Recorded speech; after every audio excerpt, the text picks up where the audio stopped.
Chapter 12. The Dangers of the Ouija Board. Though the Ouija board has proven to be an enduring means of spiritual thrills for curious youth, it truly is, as the Church has repeatedly warned, a dangerous instrument. Despite the fact that many look upon it as a mere game, exorcists, former occultists, and even active occultists confirm that it is something to stay away from. A recurring theme uncovered by my research is the unpredictability of the power of the entities that occultists summon. Because of this, by occultists' own admission, many occult practices are quite dangerous. This includes the Ouija board.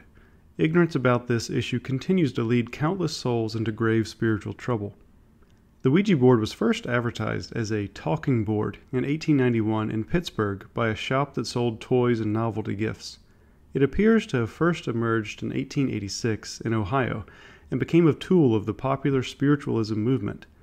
The Kinnard Novelty Company was the first to create and market the board, giving it the name Ouija. This name was initially thought to be an ancient Egyptian word for good luck, but it is now regarded as simply a combination of the words yes in the French, oui, and German, ja, languages. The creators were also able to get a patent for the board after they successfully demonstrated that it worked during a visit to the patent office in D.C.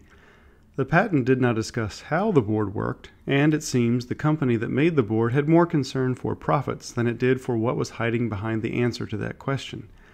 The Ouija board was eventually bought by Parker Brothers in 1967, which then sold 2 million boards in the first year. The widespread fame and availability of the board has made it commonplace in the culture. The Ouija board was at the center of the true story of the possession of a young boy in 1949, which was the inspiration for the famous movie The Exorcist.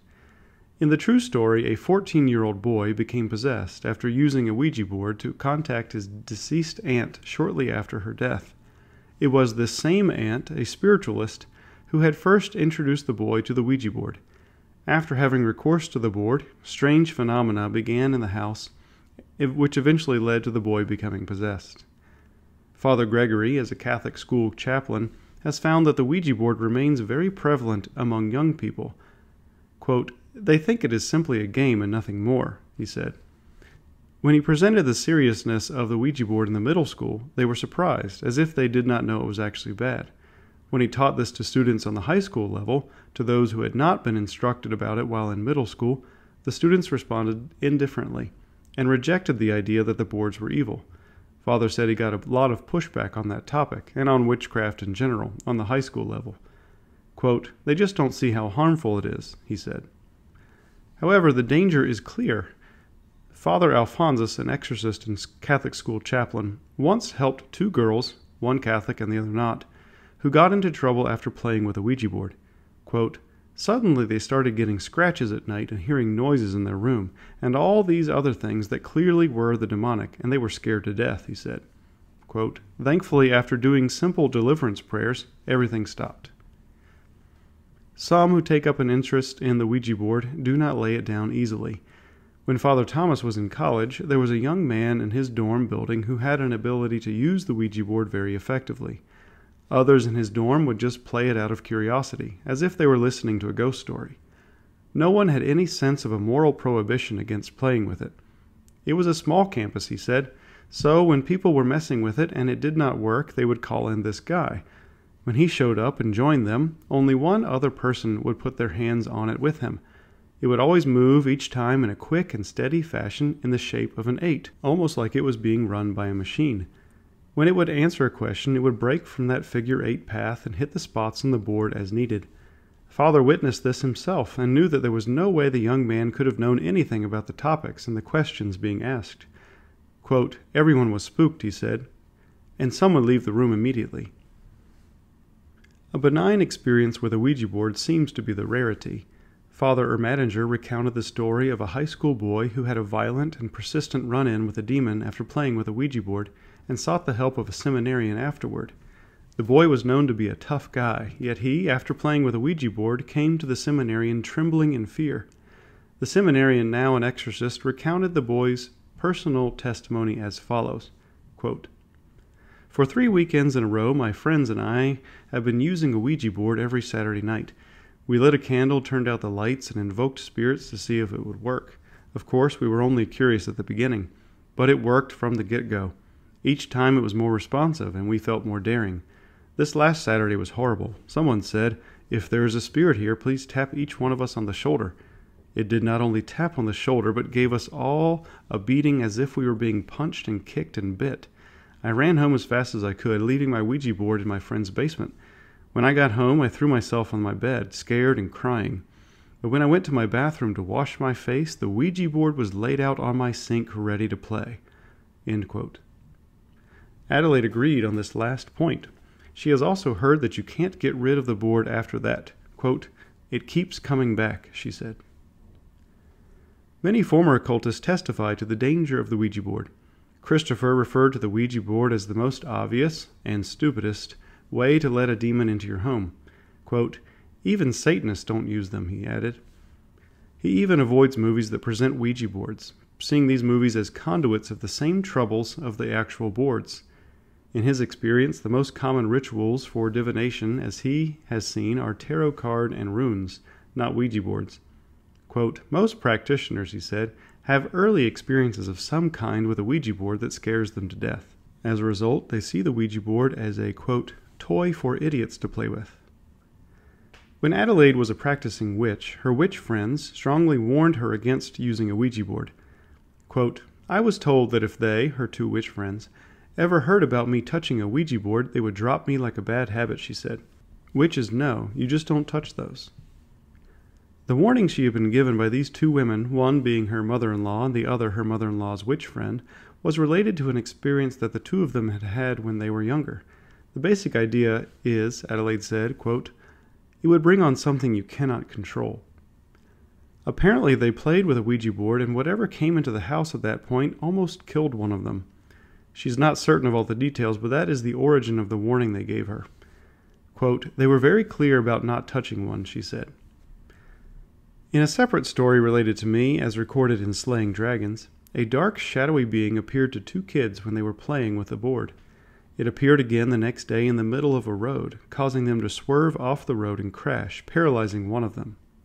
In response to hearing this story from me and recalling what she has also heard, Adelaide said, quote, "The dark, shadowy figure is a common thing, and destruction often follows." When Gabriel was dabbling in the New Age, he said he held a belief in ghosts and demons and decided to stay away from Ouija boards. He was being taught that they were both good spirits and bad spirits, and, with Ouija boards, you had to be careful because you never knew which spirit would respond. Story: The Effects of a Ouija Board. Adelaide shared a story that explains one of the impacts of the demons that can enter someone's life through a Ouija board. One of her children, Mark, was in a middle school shortly after her initial yet lukewarm and very incomplete conversion. One weekend, Adelaide's mother took her to her, quote, rather odd, quote, Protestant community for a Sunday school lesson. It was Halloween weekend, and the Sunday school teacher decided to bring in a Ouija board and direct the children on how to use it. One exorcist has stated that curiosity, very present among Protestants because of their ignorance of the Church's answers to questions about death, the afterlife, and the preternatural, leads some of them to try out these boards, which in the end proved to be very addictive. Later that day, Adelaide took Mark to join his brother Augustine at the youth group at the Catholic Church, which they had already joined at this point in her conversion. Augustine, she said, was there mainly for the social time with the other kids and not for the formation in the faith. In the car on the way, Mark told her about his encounter with the Ouija board. When they arrived at the church, Adelaide was very disturbed. She went directly to the priest, cornered him, as she described it, and told him what happened. She said, quote, "I asked him to bless the boy and do whatever a priest is supposed to do." She was still very clueless about the faith and did not really know what to say to him.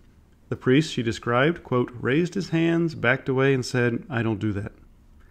This, she said, quote, disgusted me, which prompted her to begin attending a nearby parish that was much more traditional. Within days of the Ouija board incident, she said, quote, "The whispers and footsteps that were already present in the house turned into actual physical attacks against Mark." That boy had become the main target of the thing that had been following them from house to house during the many relocations Adelaide had resorted to in her attempt to escape what she thought was a demon haunting their home. Before the board, it was just the footsteps, phantom cat, and shower turning on, among other things. After the Ouija board, the boy woke up twice with bloody claw marks down his back, the letter M burned into the carpet, and something whispering the word Marcus. After that, when she still thought it was the house that was the problem, and not a demon following her, Mark's eye was spontaneously cut while walking down the hall, without any object coming in contact with him. Adelaide flushed the eye, but couldn't see anything other than a little irritation. At first, Mark tried to ignore the discomfort, thinking it was nothing major.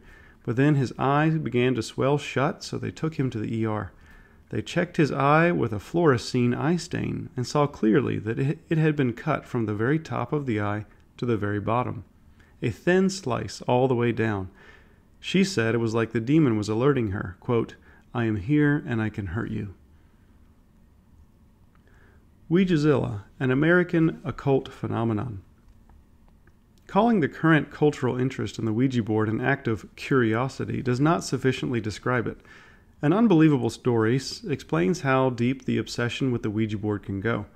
In 2016, someone thought they had accomplished something remarkable by putting the, quote, world's largest Ouija board on top of the purportedly haunted hotel in Windber, Pennsylvania. This was deemed significant enough to be named the Guinness World Record holder for the largest Ouija board. However, in 2019, in honor of the current global descent into superstition, paganism, and the occult, someone in Salem, Massachusetts decided to build what is referred to as Ouijazilla. This Ouija board is not on top of a hotel, but in an open field, and is large enough for 5 full-sized 18-wheelers to park on top of it. In discussing the unveiling of Ouijazilla, a Boston news outlet provided an effective hook. Quote, "Whose spirit will be summoned with the help of what's being touted as the world's largest Ouija board? Those visiting Salem on Saturday are about to find out." End quote. But, as exorcists say, by the time you find out what spirit it is that you have just summoned, it's too late. For the Talking Board Historical Society, the group responsible for creating this monstrosity, apparently that is a risk they are willing to encourage others to take. In what is clearly another sign of the occultic corruption of Halloween and the diabolical inversion of All Saints, Ouijazilla was unveiled that year just 3 weeks before the Great Solemnity. Ouijazilla's predecessor of infamy, the crown of the haunted Hotel of Windber, had been unveiled close to All Saints in 2016, on October 28th, just 4 days before the sacred feast. From the fascinating article on this haunted hotel, the reader can see that while the hotel may have been trumped by Ouijazilla when it comes to the Guinness World Records, the hotel is still capably competing when it comes to preternatural manifestations.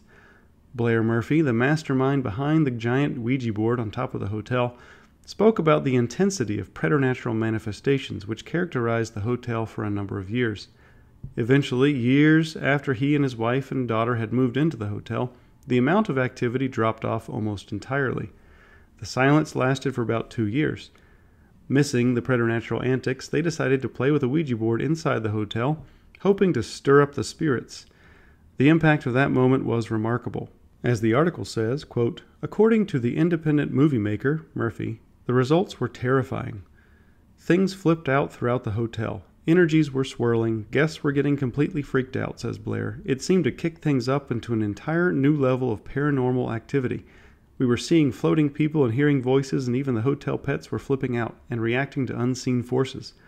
Our dreams were pretty wild, and it wasn't just us. Other longer-term hotel residents were saying, quote, 'There is absolutely something going on here,' and having their own middle-of-the-night weird encounters." End quote. That gave them an idea. A giant Ouija board on top of the hotel would make sure the demons knew they were completely welcome in the building. So they built one, completing it in 2016. In the article, Murphy spoke about sensing the hotel calling him to live there. Quote, "I always looked at it like the hotel chose me," he said.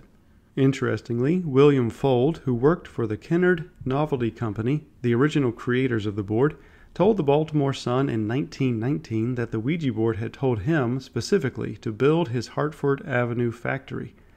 This factory would come to be the site of his accidental death, when a railing at the factory gave way and he fell from the roof of the structure. Modern manifestations of Ouija. Charlie Charlie. Today, the Ouija spirit is emerging in a variety of manifestations. One of the clearest examples of this is that of the ever-increasingly common childhood game called Charlie Charlie. This game involves balancing one pencil on top of another over a piece of paper with yes and no written on it. The children then call upon Charlie Charlie with a rhyming incantation and then ask it questions. The game is notorious, like the Ouija board, for giving occultic responses. One teacher with whom I spoke told me, quote, "I was working in a school about 6 or 7 years ago with elementary students. During recess, they would play a game called Charlie Charlie to summon an evil spirit. They had no idea how bad it was. It's like that Bloody Mary thing where you look in the mirror in the dark. Both are dangerous, and most of the kids had no clue. I warned them, even though it was a public school setting." End quote. This game has proven to be quite dangerous, and essentially it is no different from a Ouija board. Mary Ann, a Catholic mother, told me about a conversation with her daughter after she learned that Charlie Charlie was played by kids at her daughter's school. This is a good example of how to speak to your children about the occult practices which might cross their paths in this age of the world. Here is her account. I casually asked Matilda, a very articulate 4-year-old, quote, "Have you ever played a game called Charlie Charlie?" She answered, "No." I didn't want to make a big deal out of it, so I told her to please let me know if she ever did, and I thought that would be the end of it. A short time later, she dutifully reported that some other kids were playing. I contacted the daycare and advised that this game was not appropriate for small children in any circumstance, and, on top of that, spiritually upsetting at best. I carefully crafted my best 4-year-old explanation of why I didn't want her to join this game. I tried to ask more questions than to speak to her, not wanting to make it scary. Quote, "So," I said, "in the game we ask someone named Charlie to move the pencils around. Do you think there is really someone named Charlie moving the pencils?" "No," Matilda replied. "It's probably the wind or the person holding them." "I think you're probably right," I responded, adding, "But what if someone named Charlie did come move the pencils? How do we know who Charlie is?" "I don't know," Matilda said. "So," I said, "if we don't know who Charlie is it smart to invite Charlie to play with us? What if Charlie isn't really our friend?" "Oh, that would be bad," said Matilda. "Do you think the devil is clever?" I replied. "Yes," said Matilda. I then added, "Do you think he could disguise himself as your friend and call himself Charlie?" At this, Matilda's eyes got big. Maybe I took it too far, I thought. Looking ahead, 8 years later, I don't think so. So, I concluded that conversation saying, quote, "So even though we are pretty sure there is no Charlie, and it's just a silly game, we never, ever want to invite someone we don't know to play with us, because it's not safe." Recently, within the past month or two even, Matilda, now 12, came to me about something. Quote, "Remember that game from a long time ago? It was like a boy's name twice and it started with a C," she said. "Yes, I remember," I responded. "Well," Matilda explained, "I overheard some kids playing a game that seemed kind of like it, and I was really glad that those kids aren't my friends. We don't do stuff like that." Even though I'm socially and spiritually rather conservative, my approach to communication and openness about worldly issues has been rather progressive and open. I can only pray that God guides each of us as parents to communicate in the way that leads our children closer to God, into open communication with parents, and instills a sense of awe for beautiful things and healthy suspicion toward the unfamiliar, without losing a sense of exploration and wonder. End of her account. Attentive, thoughtful counsel from a mother, whose virtue and faith are strong, really can help a child navigate the occultic storms that are brewing today.